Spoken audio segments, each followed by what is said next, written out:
Bapak Ibu yang saya hormati, mari sama-sama kita panjatkan puja dan puji syukur kehadirat Allah Subhanahu wa Ta'ala yang telah memberikan kita nikmat sehingga kita bisa berkumpul dalam kegiatan diseminasi budaya positif dengan keadaan sehat walafiat. Sholawat serta salam mari sama-sama kita haturkan kepada junjungan Nabi kita yang mulia, Nabi Muhammad Sallallahu Alaihi Wasallam, kepada para keluarga, para sahabat.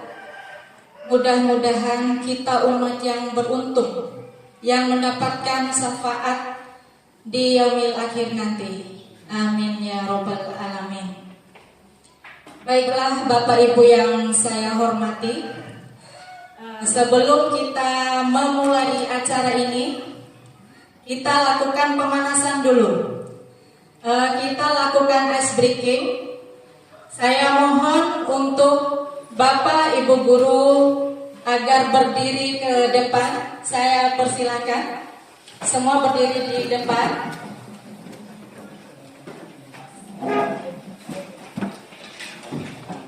Berhadap-hadapan, berpasangan, berhadap-hadapan. Iya, mungkin kan berhadap-hadapan. Sebelah kiri, sebelah kanan.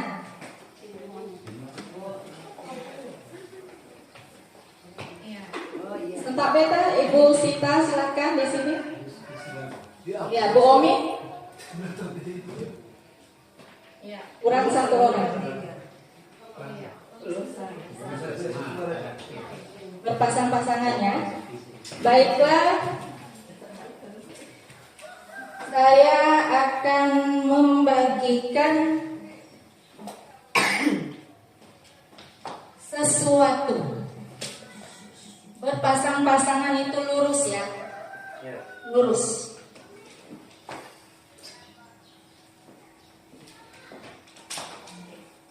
Baiklah, saya sudah menyimpan 4 spidol.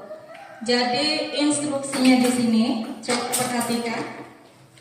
Kita akan menyanyikan lagu kepala, pundak, lutut, kaki, lutut, kaki.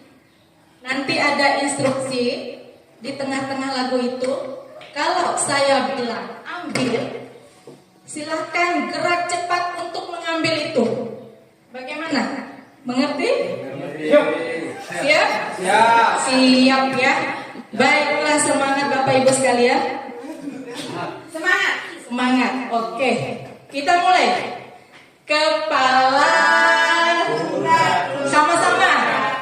Lutut, kaki, kepala, pundak, kepala, pundak, lutut, kaki, lutut, kaki, pundak, lutut, kepala, pundak, kepala, pundak, lutut, kaki, lutut, kaki. Fokus ya. Iya. Masih ada yang ini kurang fokus ini. Harus fokus. Kadang lagunya itu tidak berurutan. Kita iya, baiklah kita ulang ya. Tadi sudah pemanasan. Sekarang actionnya. Serius Bapak Ibu? Oke, baiklah. 1, 2, 3. Kepala, pundak, lutut, kaki, lutut, kaki, pundak, kepala, lutut, kepala, pundak, lutut, kaki, lutut, kaki, kepala, pundak, lutut, kaki, lutut, kaki, kepala.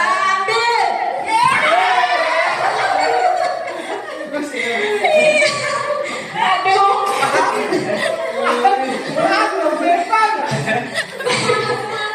Bagaimana Umi?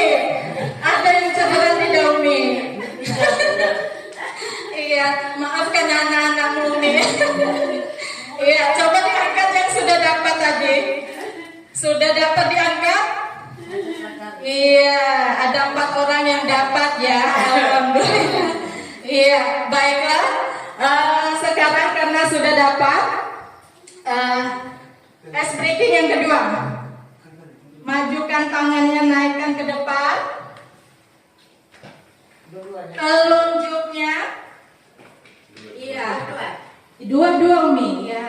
Kalau saya instruksikan putar ke kanan, putar ke kiri, putar ke atas, naikkan ke atas, ke bawah, tunjuk dahi.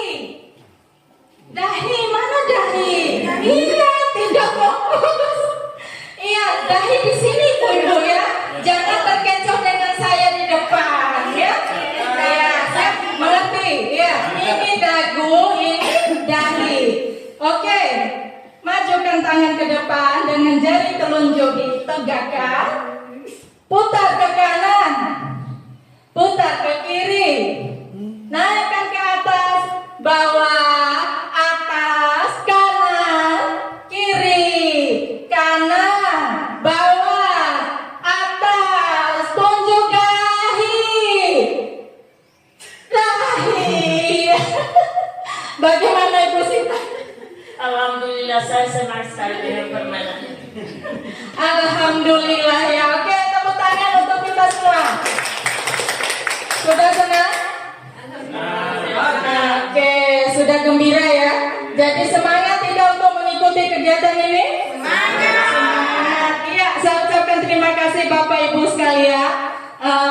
Sekarang yang terakhir, saya minta tepuk semangatnya sebelum kita memulai materi. Tepuk semangat. Semangat.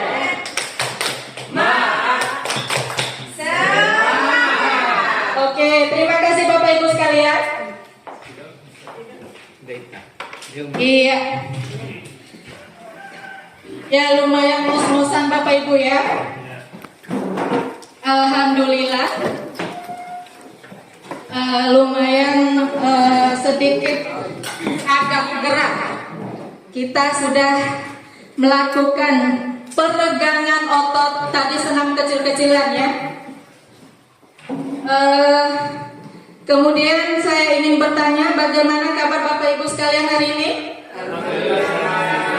Sehat ya? Sudah pada sarapan? Sudah. Alhamdulillahirabbil alamin. Karena kita akan merasa bersemangat kalau kita sudah sarapan pagi. Kalau perut masih lapar, kita kurang fokus.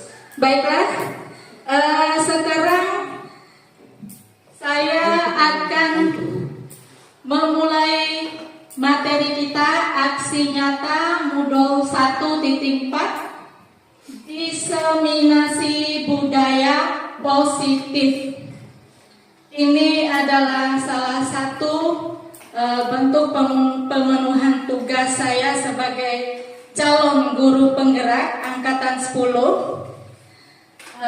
Membuat aksi nyata modul 1.4, diseminasi budaya positif. Ya, next. Langsung ke materi pertanyaan pemantik.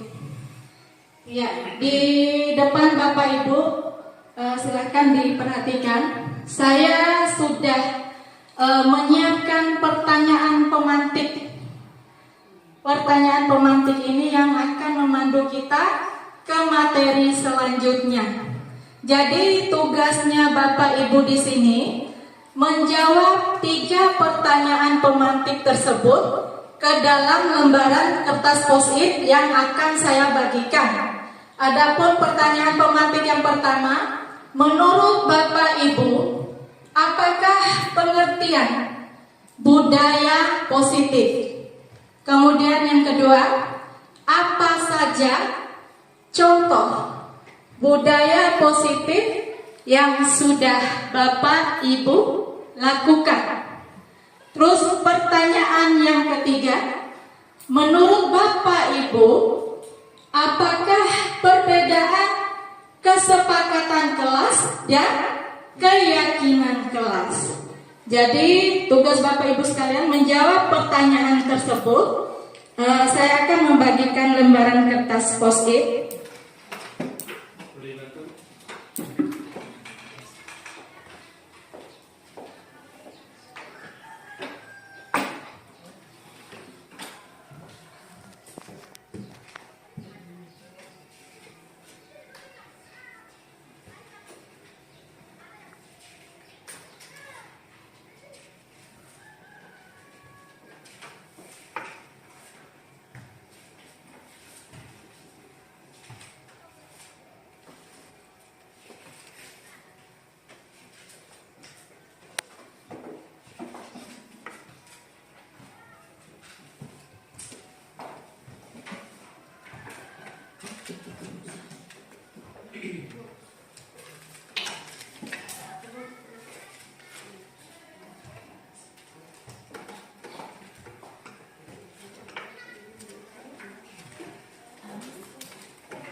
yang kedua warna hijau, yang ketiga kuning.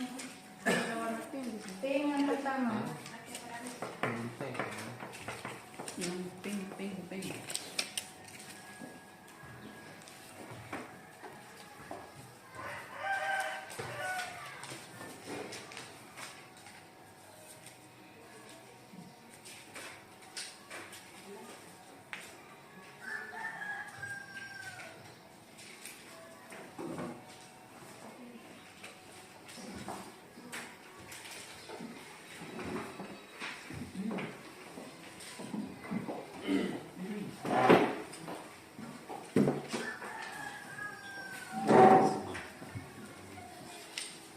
Sudah kebagian semua?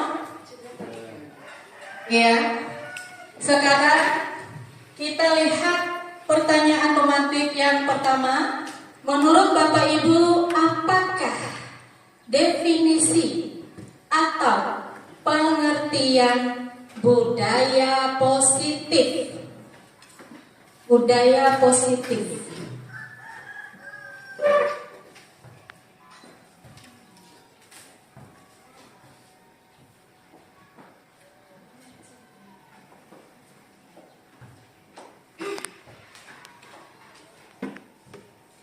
Iya, silakan. Kan Bapak Ibu jangan terburu-buru.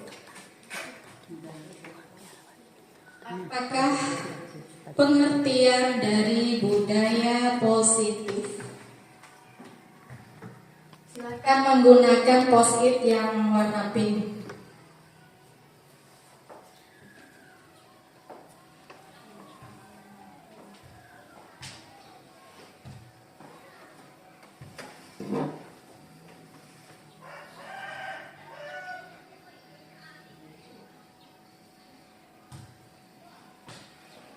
Bagi yang sudah nanti ditempelkan di kertas plano yang sudah saya siapkan di depan.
Ya, silakan Ibu Umi.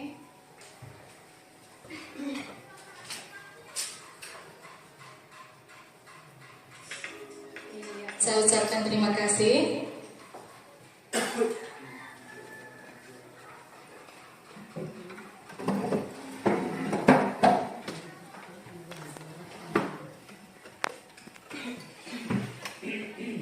Iya. Terima kasih budaya.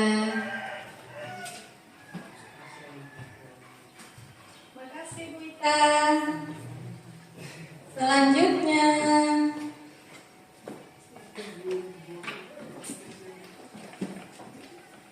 Iya, ada perwakilan bapak-bapak ini. Silakan Pak Hair.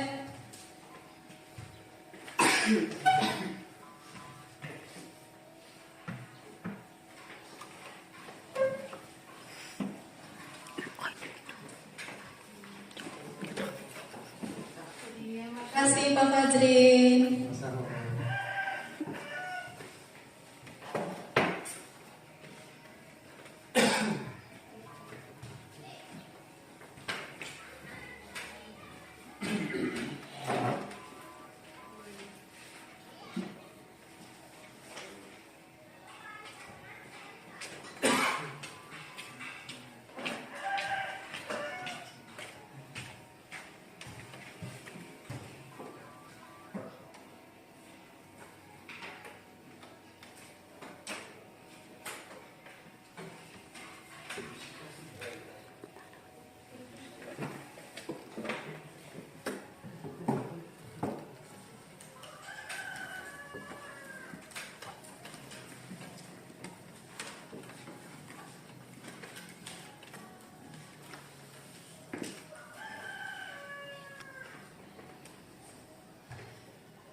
Sudah semua?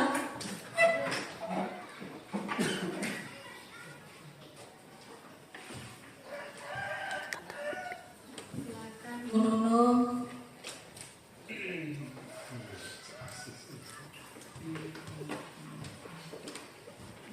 Baik, sudah semua ya?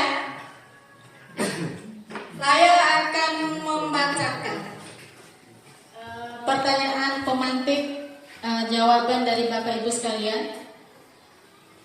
Yang pertama, budaya positif adalah murid dapat berkembang menjadi pribadi yang kritis, penuh hormat dan bertanggung jawab. Kemudian perwujudan dari nilai-nilai atau keyakinan universal yang diterapkan di sekolah. Keyakinan universal ini maksudnya umum ya. Maksudnya umum. Kemudian perwujudan dari nilai-nilai atau keyakinan yang diterapkan. Kemudian selanjutnya pengertian budaya positif adalah nilai-nilai dan kebiasaan yang diterapkan di sekolah yang berpihak pada murid agar murid dapat berkembang menjadi pribadi yang kritis, penuh tanggung jawab dan hormat. Kemudian selanjutnya kebiasaan dan nilai di sekolah yang berpihak pada murid. Budaya positif merupakan perwujudan nilai-nilai dan keyakinan yang baik. Budaya positif adalah serangkaian acara yang dirangkaikan dengan hal-hal yang mengandung nilai moral, etika, sopan santun, aturan, dan tata krama. Budaya positif adalah nilai-nilai, keyakinan, dan kebiasaan yang dilakukan di sekolah yang selalu berpihak kepada siswa. Selanjutnya, budaya positif di sekolah sangatlah penting untuk mengembangkan karakter kuat dan berakhlak sesuai profil pelajar Pancasila. Oke, aplaus untuk kita bersama, Bapak Ibu sekalian. Iya, kita sudah mendapatkan jawaban dari pertanyaan pemantik nomor 1. Yang kedua, kita beralih ke pertanyaan nomor 2. Apa saja contoh budaya positif yang sudah Bapak Ibu lakukan? Ini contoh ya, contoh yang telah Bapak Ibu lakukan atau yang telah Bapak Ibu terapkan di sekolah, baik itu di dalam kelas maupun di luar kelas. Contoh budaya positif, misalnya dari pertama masuk, apa yang Bapak Ibu lakukan? Pembiasaan apa yang Bapak Ibu lakukan yang merupakan contoh dari budaya positif itu?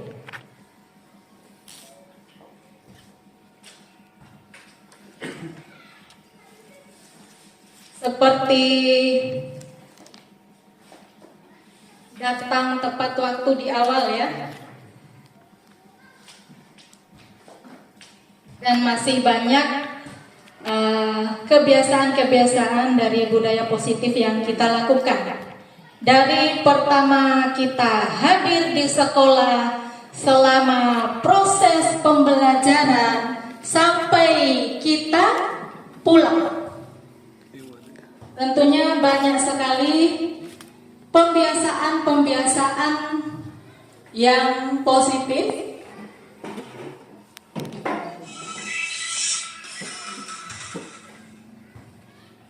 Silakan, santai saja Bapak Ibu ya. Banyak sekali contoh budaya positif. Semangat Ibu Ita, Umi.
Ya, terima kasih Budaya.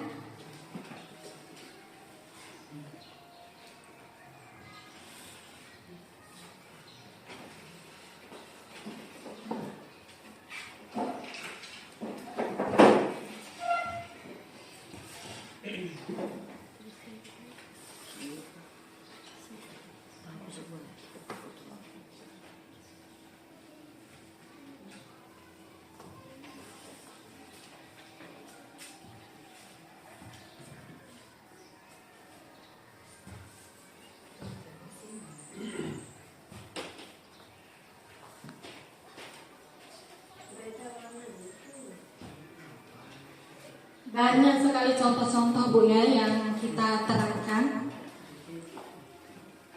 kepada peserta didik kita.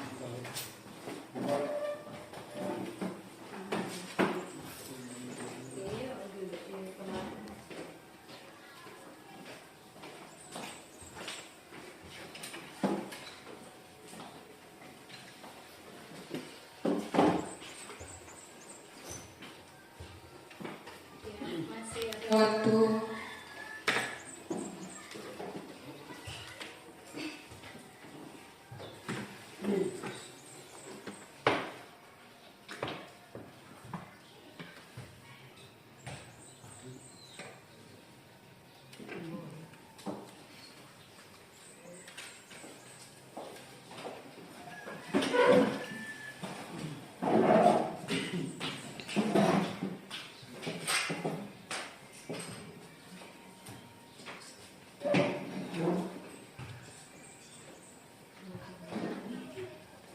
Umi.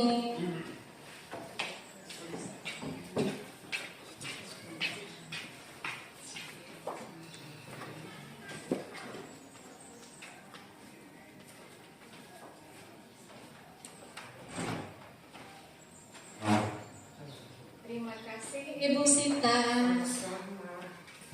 Sudah? Masih? Pak Mat? Pak Husen? Sudah? Oke.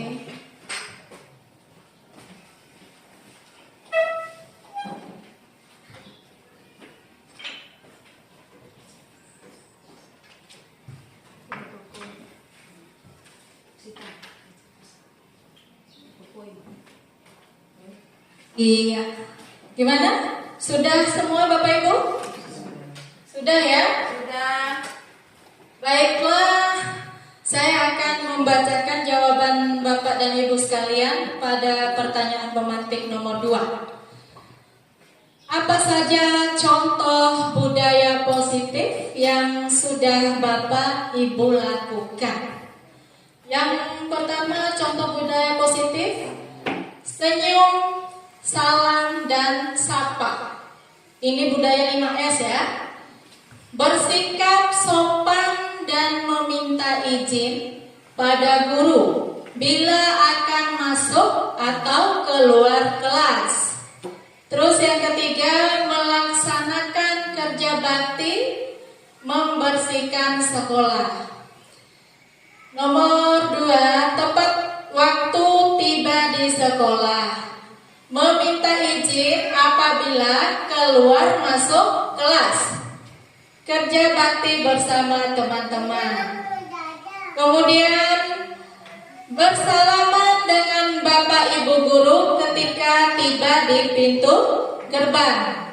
Meminta izin kepada Bapak Ibu guru ketika hendak keluar masuk saat kegiatan belajar mengajar berlangsung. Kemudian salam dan dengan sapa, senyum, bersikap sopan, meminta izin, dan melaksanakan kerja bakti di sekolah. Sama Bu ya?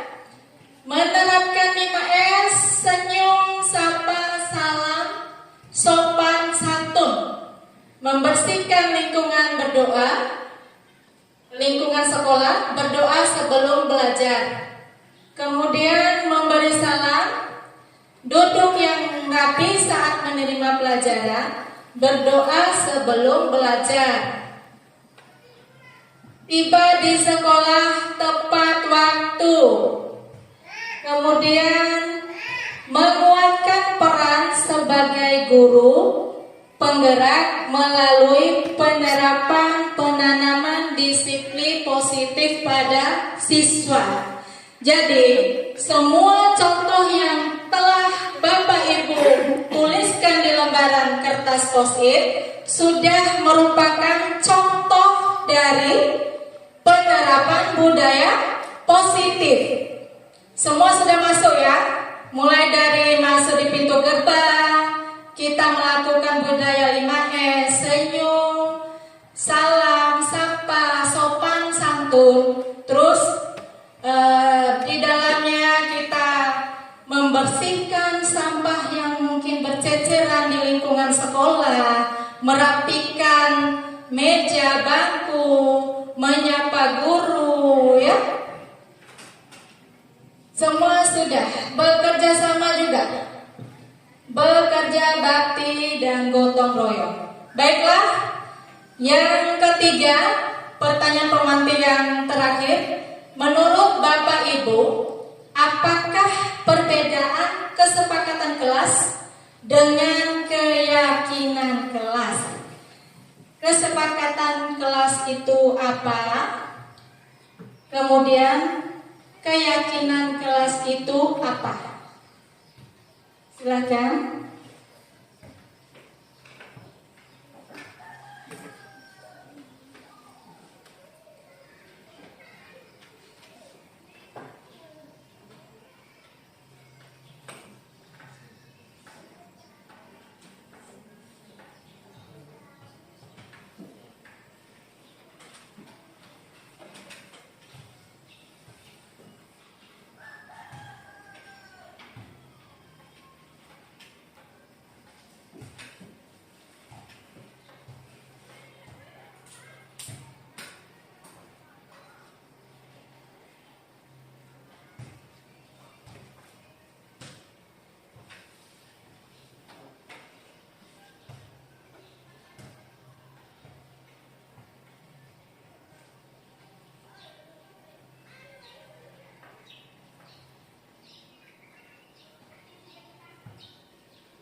Apa pengertiannya dari kesepakatan kelas dan keyakinan kelas?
Kalau ada yang sudah, boleh menempelkan.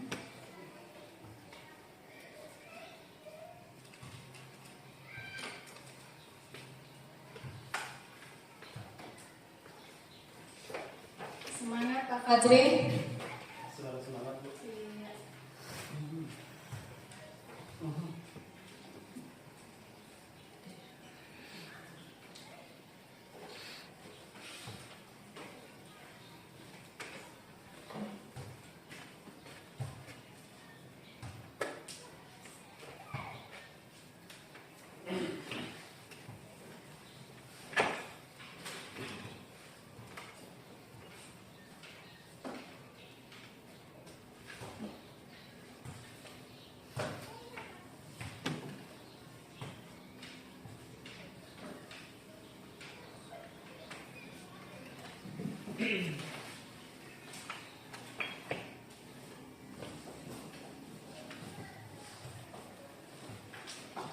Agak ditekan dulu ya.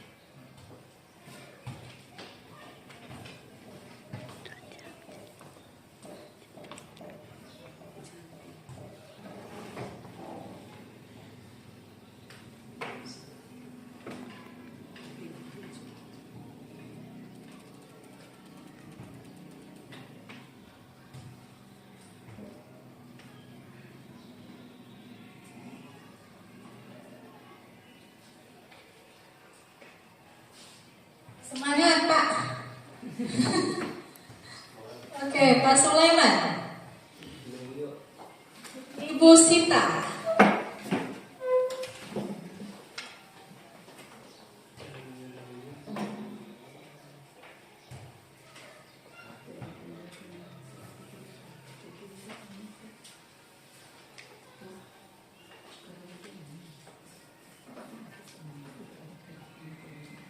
Inilah gunanya kegiatan ini, kita bisa sharing informasi, ilmu, saling melengkapi satu sama lain Bapak Ibu ya.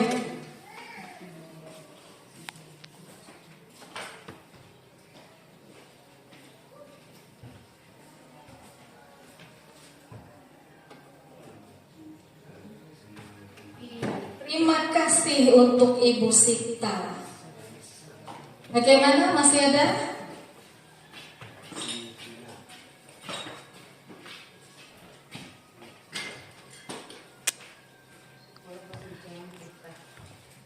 Alhamdulillah Umi ya.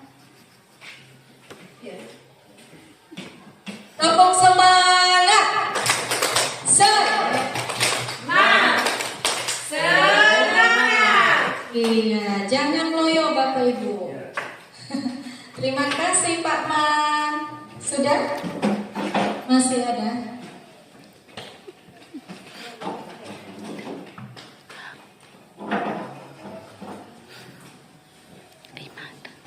Terima kasih Bapak Ibu sekalian. Kita tiba di pertanyaan pemantik nomor 3 dan kita lihat bersama jawaban dari Bapak Ibu sekalian. Yang pertama, kesepakatan disusun dan dikembangkan bersama-sama antara guru dan murid. Keyakinan kelas merupakan kesepakatan kelas yang diyakini bersama. Kemudian selanjutnya, kesepakatan kelas yaitu hasil musyawarah bersama guru dan siswa yang harus dipatuhi.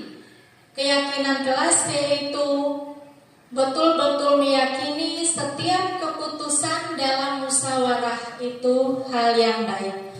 Kemudian kesepakatan kelas, guru dan siswa bersama-sama menciptakan lingkungan belajar yang kondusif.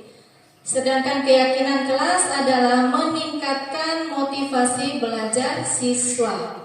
Kesepakatan disusun dan dikembangkan bersama-sama antara guru dan murid. Kesepakatan kelas yang menuntut nilai-nilai positif akan berujung pada keyakinan kelas. Keyakinan kelas merupakan kesepakatan kelas yang diyakini bersama guru dan murid. Kesepakatan kelas, aturan atau norma yang dibuat oleh guru dan siswa bersama-sama untuk menciptakan lingkungan belajar yang kondusif. Sedangkan keyakinan kelas merupakan sesuatu yang dapat diterapkan di lingkungan kelas tersebut. Mewujudkan kelas impian melalui kesepakatan kelas, mengumpulkan pendapat di dalam kelas. Kemudian keyakinan kelas, setiap tindakan atau perilaku yang kita lakukan di dalam kelas dapat menentukan terciptanya sebuah lingkungan yang positif. Kesepakatan kelas adalah aturan yang dibuat oleh guru dan siswa secara bersama-sama guna menciptakan lingkungan yang positif. Keyakinan adalah kesepakatan yang diyakini bersama oleh guru dan siswa. Jawabannya semua super Bapak Ibu sekalian. Aplaus untuk kita semua. Ya, next.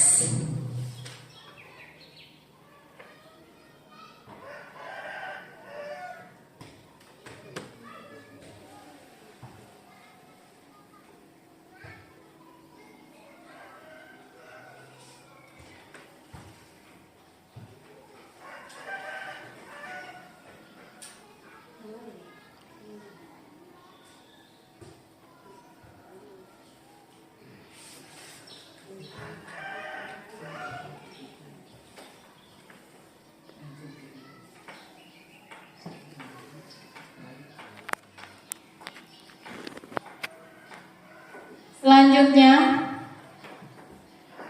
pengertian budaya positif. Budaya positif adalah nilai-nilai yang diyakini dan diterapkan oleh sekelompok orang dalam jangka waktu tertentu sehingga menjadi kebiasaan. Next. Baiklah, materi pembahasan kita ada 6 pembahasan. Yang pertama, disiplin positif. Yang kedua, kebutuhan dasar manusia. Ke bawah lagi. Yang ketiga, ada motivasi perilaku manusia. Yang keempat, 5 posisi kontrol. Hati-hati pengucapan dari posisi kontrol ya. Terus yang kelima, keyakinan kelas. Yang terakhir yang keenam adalah segitiga restitusi. Dari keenam pembahasan kita ini, mana yang Bapak Ibu baru dengar, baru lihat, terasa asing istilahnya? Segitiga restitusi. Ya, segitiga restitusi. Iya, nanti akan kita bahas bersama. Slide selanjutnya. Iya. Kita ke disiplin positif. Disiplin positif, disiplin banyak orang yang memaknai sebagai sesuatu yang dilakukan seseorang pada orang lain untuk mendapatkan kepatuhan dan memiliki kecenderungan ketidaknyamanan, serta sering dihubungkan dengan tata tertib yang berkaitan dengan sanksi dan hukuman bagi yang melanggarnya. Bapak Pendidikan Nasional Bapak Ki Hajar Dewantara menyatakan bahwa untuk mewujudkan murid yang merdeka, murid harus memiliki disiplin yang kuat yang berasal dari dalam dirinya atau berasal dari luar diri. Yang dinyatakan dalam bukunya yaitu Pemikiran, Konsepsi, Keteladanan, Sikap Merdeka. Di mana ada kemerdekaan, di situ harus ada disiplin yang kuat. Sungguh pun disiplin itu bersifat self-disiplin atau disiplin diri. Yaitu kita sendiri yang mewajibkan kita dengan sekeras-kerasnya. Tetapi itu sama saja. Sebab jikalau kita tidak cakap melakukan self-disiplin, Wajiblah penguasa lain yang mendisiplinkan kita, dan peraturan demikian itulah yang harus di dalam suasana merdeka. Merdeka di sini dalam artian merdeka yang positif, yang masih dalam tahap kewajaran, ya. Selanjutnya,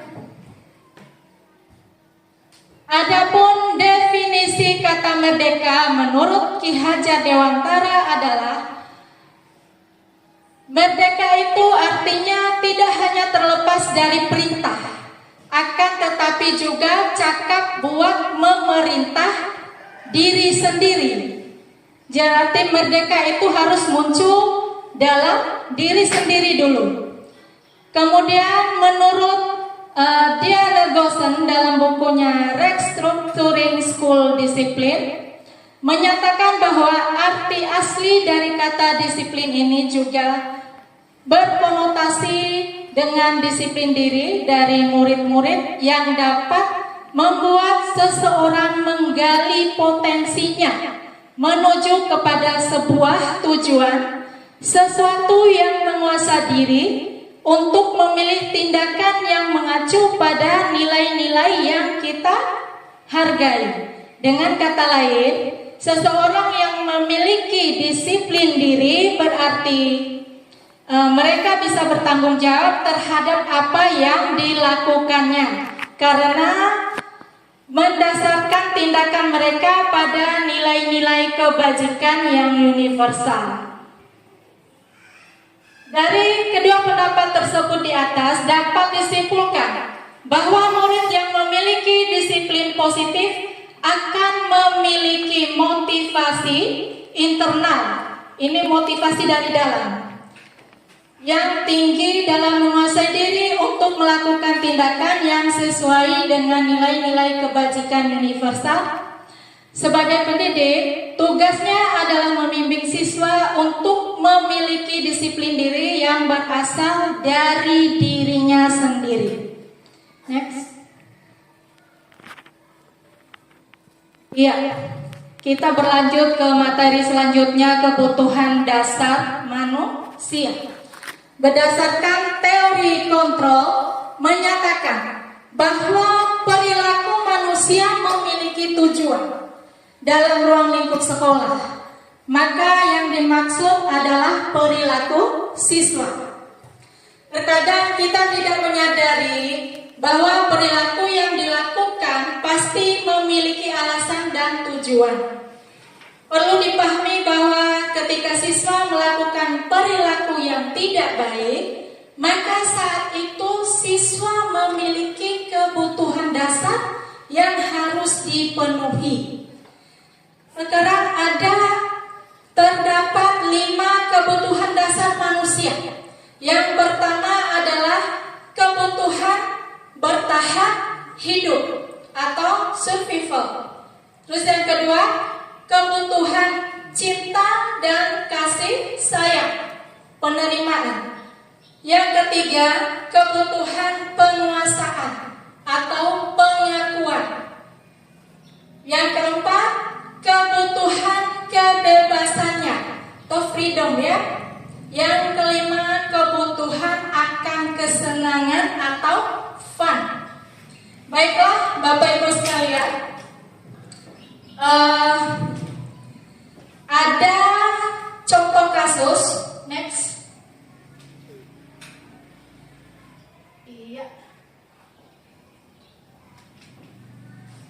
Coba Bapak Ibu simak.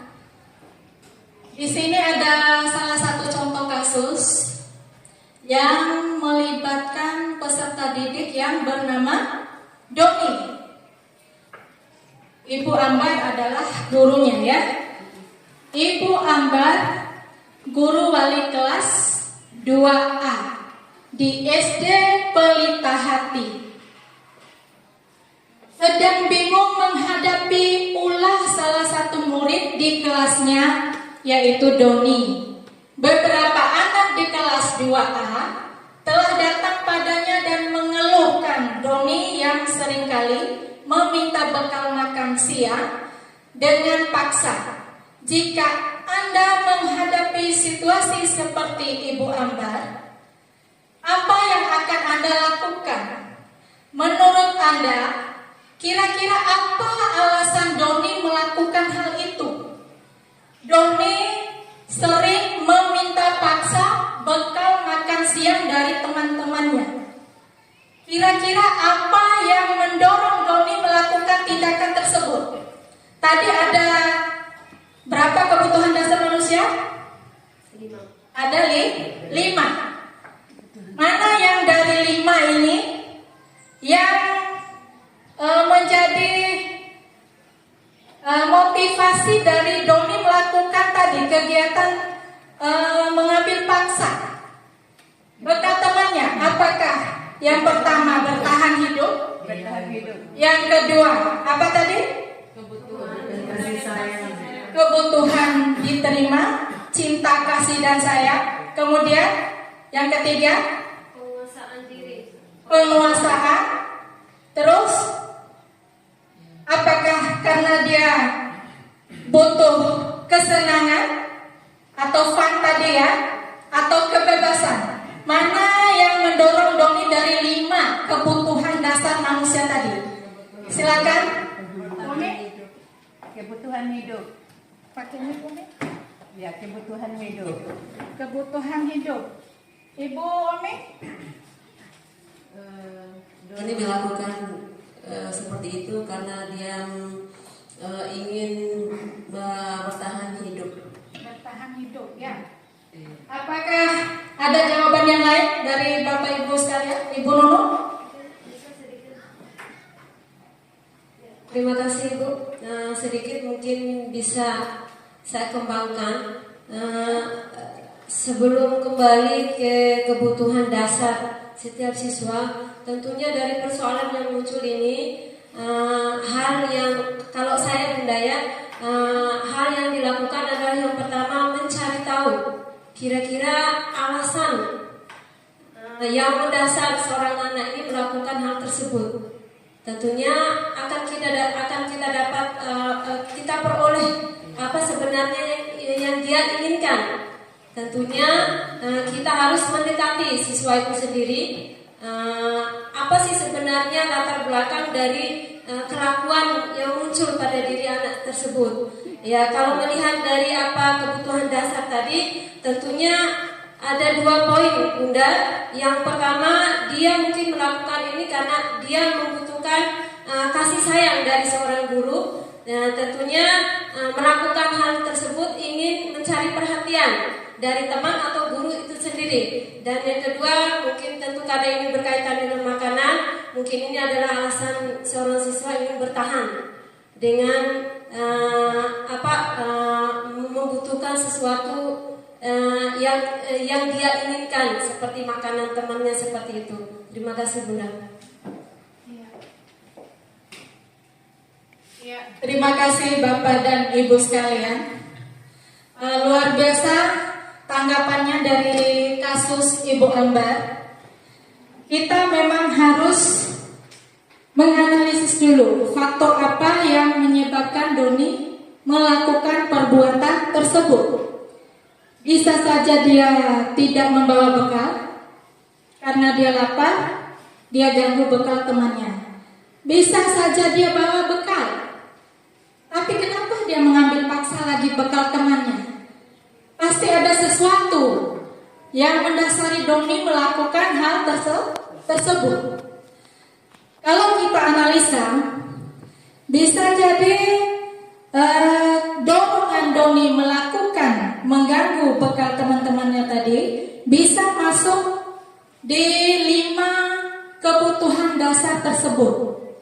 Kita lihat dari yang pertama, kebutuhan bertahan hidup atau survival.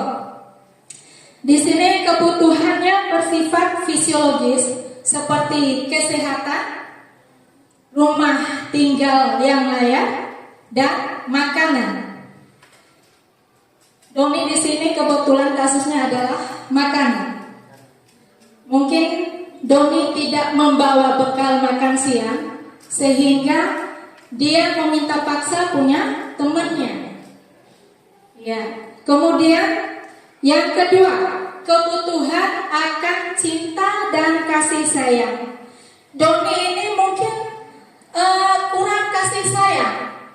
Dia ingin mendapatkan perhatian dari guru dan teman-teman. Dia ingin merasakan diterima kehadirannya oleh teman-teman. Kemudian yang ketiga, kebutuhan penguasaan atau pengakuan. Di sini meliputi keinginan yang dianggap Doni ingin merasa dihargai, kemudian dihormati. Walaupun Doni mungkin tidak tahu bahwa yang dilakukannya itu salah. Kemudian yang keempat, kebebasan atau freedom. Bisa saja Doni membawa bekal, tetapi mungkin dia bekalnya itu saja setiap hari. Hari kemarin bawa mie telur, kemarin lusa mie telur, hari ini masih mie telur. Tentunya anak-anak merasa jenuh dan bosan. Ya, kita saja kalau menunya itu aja tentu merasa bosan ya Bapak Ibu sekalian. Jadi perlu variasi. Mungkin itu yang mendasari Doni, kebebasan dalam memilih makanan. Kemudian yang kelima, kesenangan atau fun. Mungkin dengan mengganggu teman-temannya, ini tidak didasari mungkin dengan bekal ya, tidak berkaitan dengan bekal sebenarnya ini. Tetapi Doni butuh kesenangan. Dengan cara apa dia mendapatkan kesenangan tersebut? Dengan mengganggu teman-temannya tadi. Mungkin dengan mengganggu, dengan melihat ekspresi dari teman-temannya, respon dari teman-temannya adalah suatu hal yang menyenangkan bagi Doni. Jadi kelima kebutuhan dasar ini bisa saja, bisa semuanya, bisa salah satunya, bisa ada dua kemungkinan yang mendasari Doni melakukan apa tadi? Melakukan kegiatan tersebut ya. Selanjutnya, jadi perlu kita pelajari dulu Bapak Ibu ya, dari kasus Doni tadi mungkin terjadi di dalam kelas Bapak Ibu sekalian. Ya, lanjut.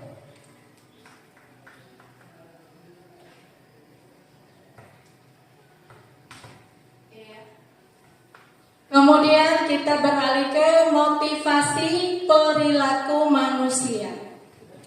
Menurut Diana Gersten, dalam bukunya Restructuring School Discipline menyatakan ada 3 alasan motivasi perilaku manusia, yaitu yang pertama, untuk menghindari ketidaknyamanan atau hukuman.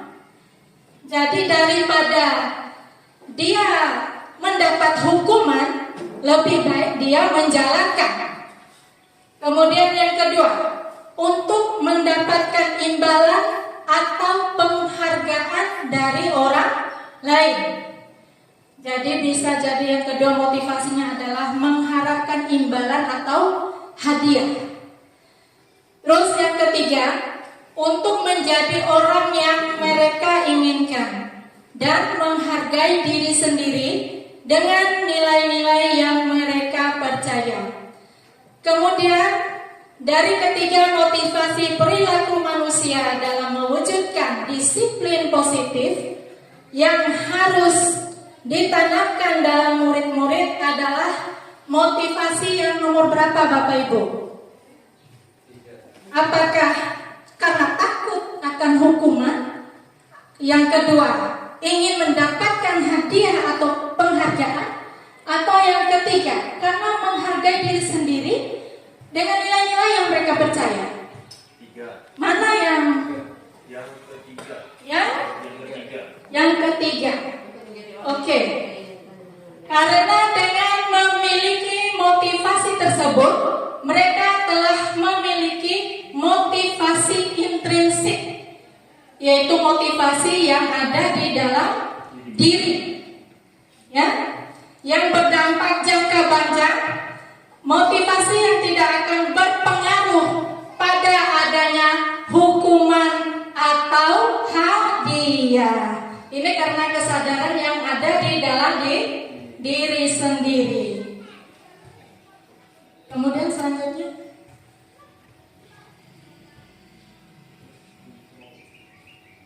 kita ke materi selanjutnya, 5 posisi kontrol.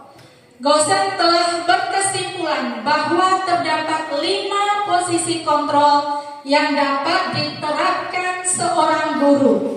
Jadi yang menerapkan posisi kontrol ini adalah guru. Kelima posisi kontrol tersebut adalah guru sebagai penghukum, guru sebagai pembuat rasa bersalah, guru sebagai teman, guru sebagai pemantau, dan yang kelima adalah guru sebagai manajer. Mari kita lihat masing-masing penjelasan dari 5 posisi kontrol ini ke bawah. Ya. Guru sebagai penghukum. Guru sebagai penghukum bisa menggunakan hukuman fisik maupun verbal. Yang biasa dilakukan, penghukum biasanya menghardik, menunjuk-nunjuk, menyakiti, dan menyindir. Dampak pada murid dari seorang penghukum adalah perilaku kontrol negatif, seperti murid mengulangi kesalahan yang sama berulang-ulang kali. Di sini saya ingin bertanya kejujuran Bapak dan Ibu guru sekalian, apakah pernah menerapkan posisi kontrol ini, guru sebagai penghukum? Minta kejujurannya, angkat tangan. Pernah? Pernah? Pernah? Ya, pernah. Pernah. Hampir semua kita pernah. Ya? Iya. Makanya sekarang saya mengajak Bapak Ibu sekalian untuk bertobat. Mari sama-sama kita bertobat ya. Ini posisi kontrol sebagai penghukum sudah tidak relevan dengan zaman sekarang. Mungkin posisi ini pada zaman kita dulu waktu menjadi seorang siswa seringkali diterapkan oleh Bapak dan Ibu guru kita. Dan kita pada zaman itu terima-terima saja hukuman tersebut, karena tujuan pada saat itu Bapak Ibu gurunya mendisiplinkan kita. Tetapi masalahnya, kalau Pak Hair menerapkan posisi kontrol sebagai penghukum sekarang, apa jadinya? Undang-undang perlindungan anak. Dilindungi oleh undang-undang anak. Iya. Anak-anak sekarang ada perlindungan ya. Kemudian ini sudah tidak relevan lagi, karena kita sudah tidak menghukum, tetapi kita sekarang posisi kita adalah sebagai guru yang menuntun. Kemudian yang kedua, pembuat merasa bersalah pada posisi ini.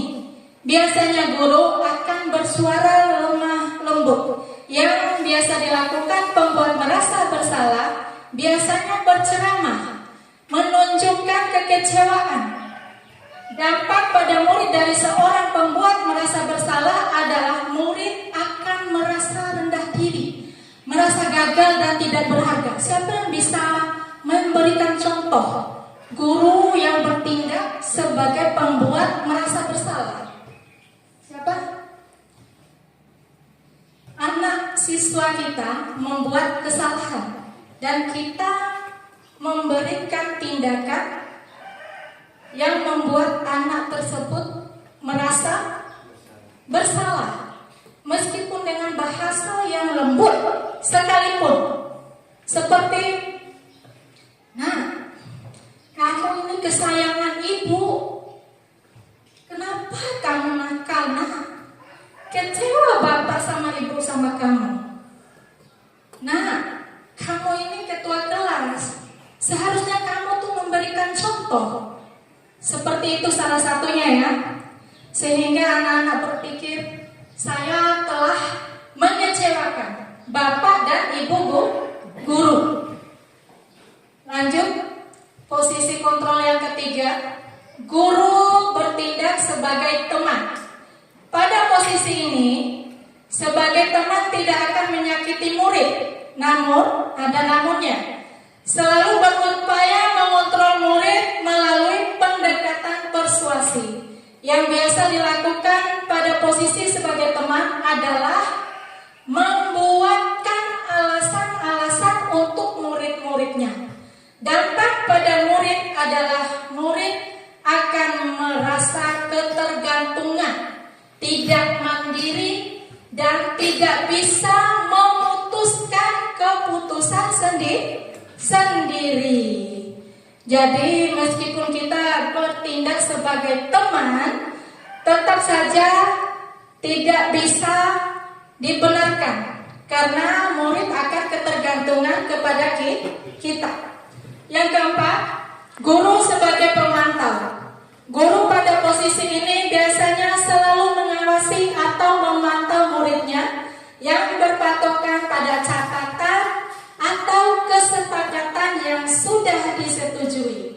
Yang biasa dilakukan pada posisi sebagai pemantau yaitu memantau dan menghitung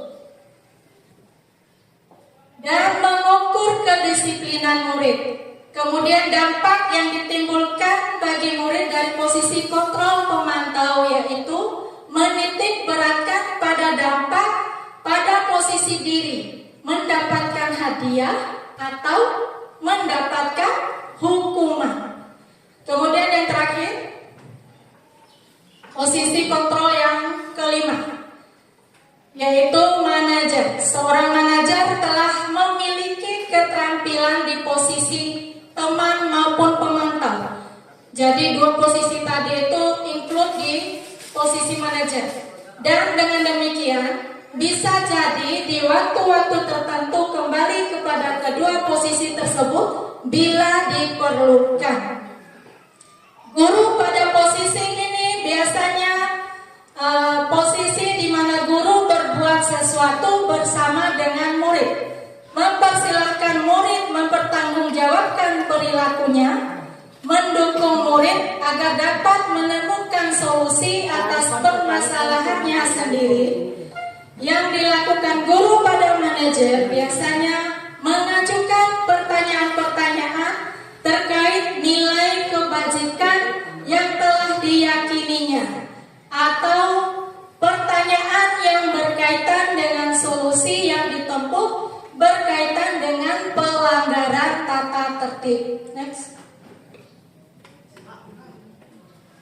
Ya, Bapak Ibu guru sekalian, dari kelima posisi kontrol di atas, apabila kita menginginkan murid-murid kita ke depannya menjadi manusia yang merdeka, mandiri dan bertanggung jawab, dan tumbuh motivasi intrinsik dalam diri, maka kita perlu menerapkan restitusi yang dapat mengarahkan dan menjadikan murid kita seorang manajer bagi dirinya sendiri.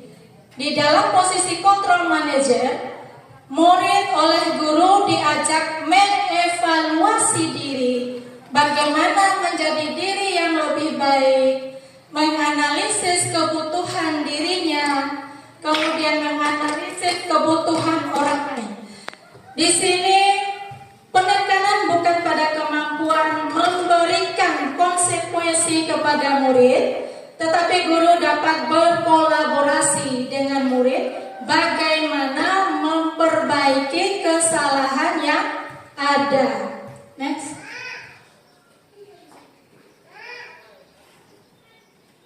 Selanjutnya adalah keyakinan kelas. Setiap tindakan atau perilaku yang kita lakukan di dalam kelas dapat menentukan terciptanya sebuah lingkungan yang positif. Perilaku warga kelas tersebut menjadi sebuah kebiasaan yang akhirnya membentuk sebuah budaya positif. Dalam mewujudkan perilaku warga sekolah yang memiliki budaya positif, hal yang pertama yang perlu dilakukan dan disepakati adalah membuat keyakinan-keyakinan atau prinsip-prinsip dasar bersama di antara para warga kelas untuk menentukan nilai-nilai kebajikan yang disepakati bersama. Mengapa keyakinan kelas? Pertanyaannya, karena mengapa tidak peraturan kelas saja? Jawabannya adalah suatu keyakinan akan lebih memotivasi seseorang dari dalam atau memotivasi secara intrinsik. Balik ke itu, keyakinan kelas.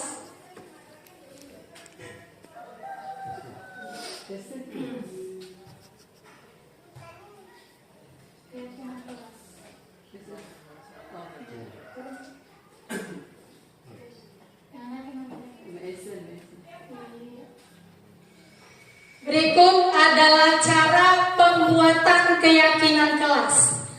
Yang pertama, pembuatan keyakinan kelas. Yang kedua, keyakinan kelas hendaklah bersifat lebih abstrak, singkat dan padat ya. Keyakinan kelas dituliskan berupa pernyataan-pernyataan yang universal atau umum. Kemudian pernyataan keyakinan kelas senantiasa dibuat dalam bentuk yang positif. Keyakinan kelas hendaknya tidak terlalu banyak sehingga mudah diingat dan dipahami oleh semua warga kelas. Keyakinan kelas sebaiknya sesuatu yang dapat diterapkan di lingkungan sesuai kondisinya. Ke bawah. Semua warga kelas hendaknya ikut berkontribusi dalam pembuatan keyakinan kelas lewat kegiatan curah pendapat. Ini warga kelasnya siapa aja Bapak Ibu? Siswa dan guru. Kemudian bersedia meninjau kembali keyakinan kelas dari waktu ke waktu. Keyakinan kelasnya tadi dievaluasi. Ke bawah, kita ke segitiga restitusi. Ini adalah yang tadi Bapak Ibu bilang asing ya, baru dengar. Segitiga restitusi memberikan kesempatan kepada murid untuk disiplin positif, memulihkan diri dari kesalahan sehingga mempunyai tujuan yang jelas. Penekanannya pada cara mereka menghargai nilai-nilai kebajikan dan keyakinan, bukan berperilaku untuk menyenangkan orang lain. Jadi restitusi membantu murid untuk jujur pada dirinya sendiri dan mengevaluasi dampak dari kesalahan yang telah dilakukan. Restitusi memberikan penawaran Bapak Ibu, bukan suatu paksaan. Sangat penting bagi guru menciptakan kondisi yang membuat siswa bersedia menyelesaikan masalah dan berbuat lebih baik lagi. Ke bawah. Terus.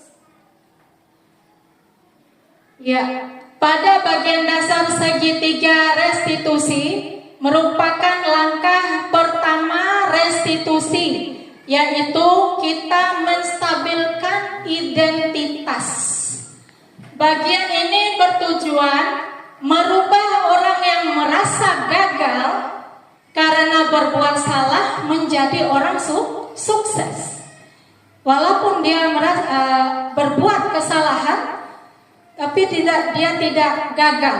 Kita mengubah posisinya itu menjadi orang yang sukses. Kita harus meyakinkan mereka, misalnya dengan berkata, Pak Guru pun pernah melakukan itu, atau Ibu juga pernah kok melakukan itu, ya.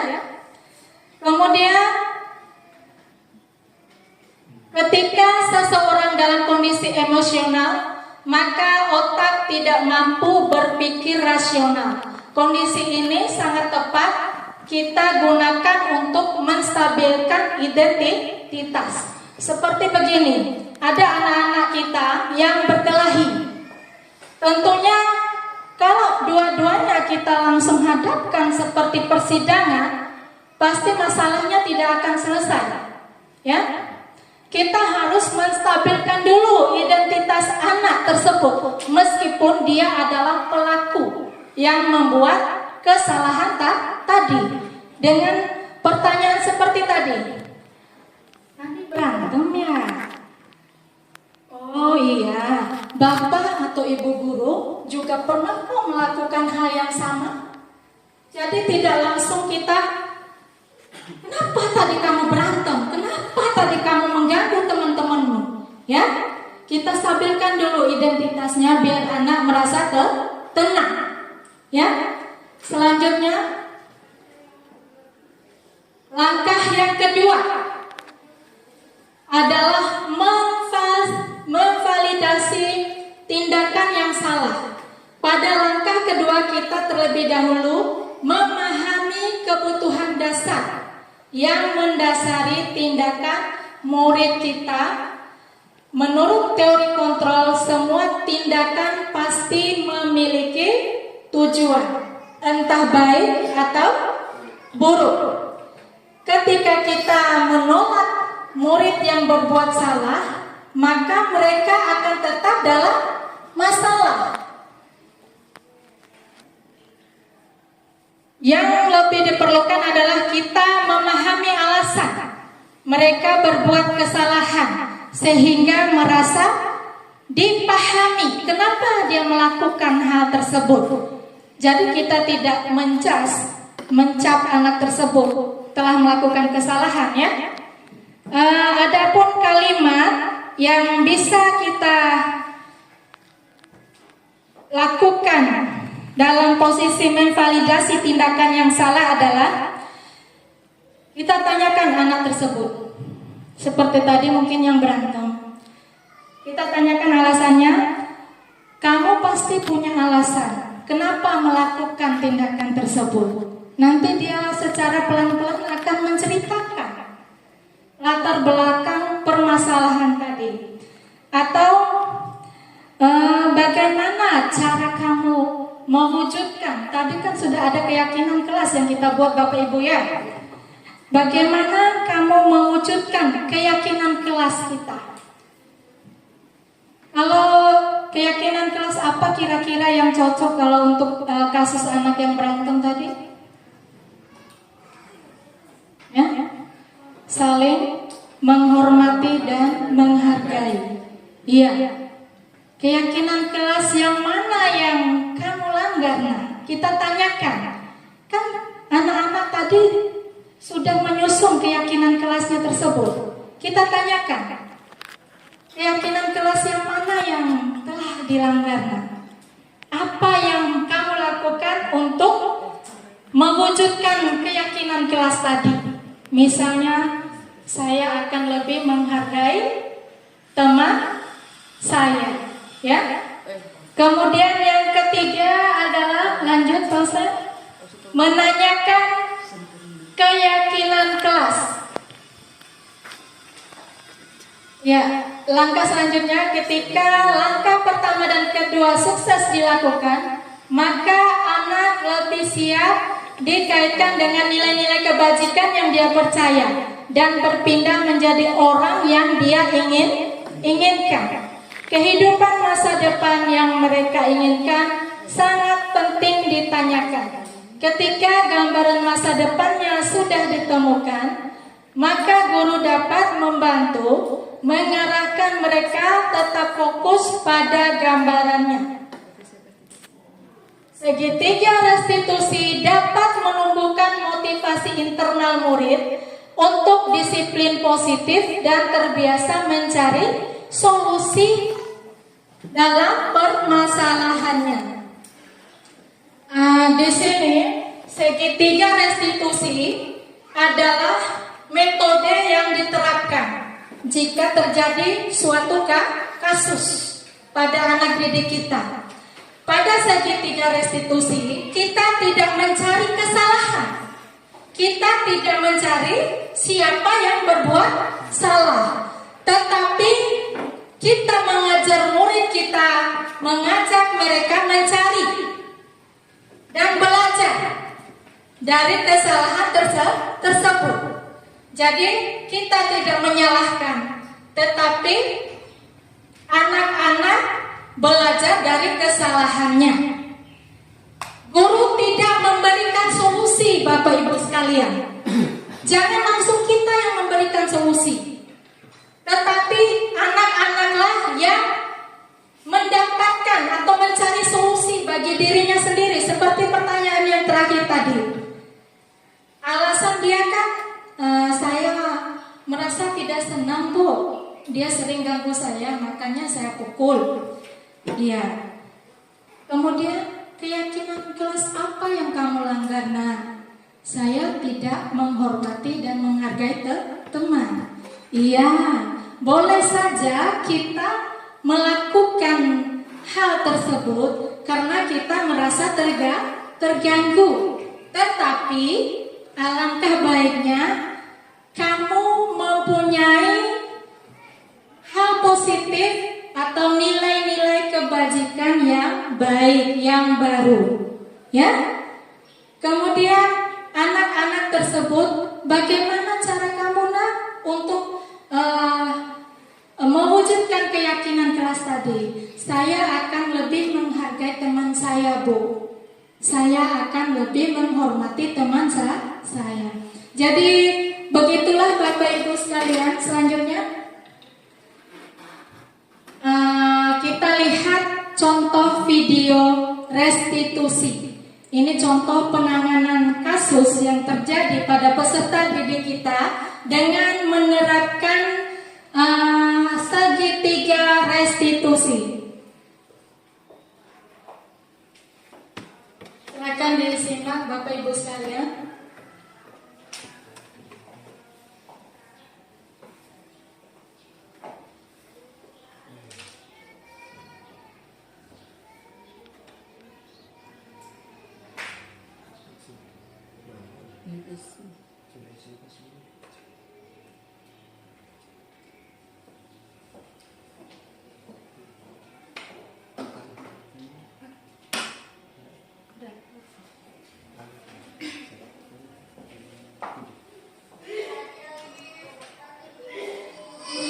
Ibu dengar dari teman kelompokmu, katanya kamu tidak mau mengerjakan tugas kelompok. Kenapa tidak suka? Ada teman kelompok wajar dari kamu tidak mau itu mengerjakan tugas kelompok. Jika ibu berada di posisi kamu, pasti ibu juga akan melakukan hal yang sama. Iya Bu. Lalu apa yang Alif lakukan terhadap mereka? Saya langsung diam saja dan tidak memberikan tugas Bu. Oh begitu. Kamu berbuat seperti itu pasti ada alasannya. Iya Bu, sebenarnya saya ingin sekali mengerjakan tugas bersama, tapi ada teman saya yang suka mengganggu. Ya wajar lah ya, kamu bersikap seperti itu karena tidak rela disuruh-suruh oleh teman. Ibu sangat menghargai tindakan kamu yang tidak berbuat buruk pada temanmu, seperti memukul. Sekarang coba pikirkan tindakan kamu yang tidak mengerjakan tugas kelompok. Apakah sudah sesuai dengan keyakinan kelas kita? Tidak Bu. Menurut Alif, keyakinan kelas apa yang sudah Alif langgar? Saling bekerja sama antar teman Bu. Sekarang menurut Alif, saling bekerja sama antar teman itu penting atau tidak? Penting Bu.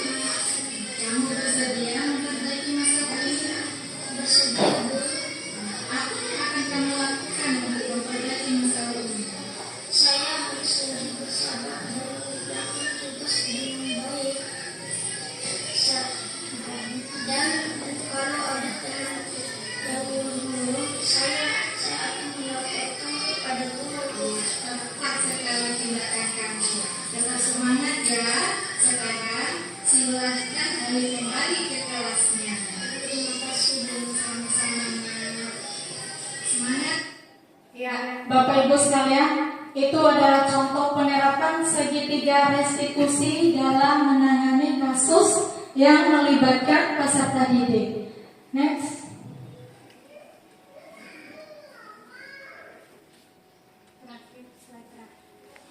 Mudah-mudahan Bapak Ibu sekalian bisa menerapkan segitiga restitusi.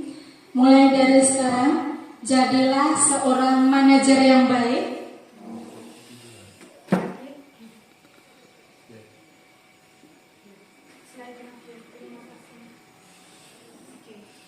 Baiklah, sampailah kita di akhir materi. Saya mengucapkan terima kasih banyak kepada Bapak Ibu sekalian atas keluangan waktunya hadir dalam kegiatan aksi nyata modul 1.4 diseminasi budaya positif. Kalaupun ada terdapat kekurangan dan kesalahan dari ucapan dan kata-kata saya memohon maaf. Akhirul kalam. Wassalamualaikum warahmatullahi wabarakatuh. Waalaikumsalam warahmatullahi wabarakatuh.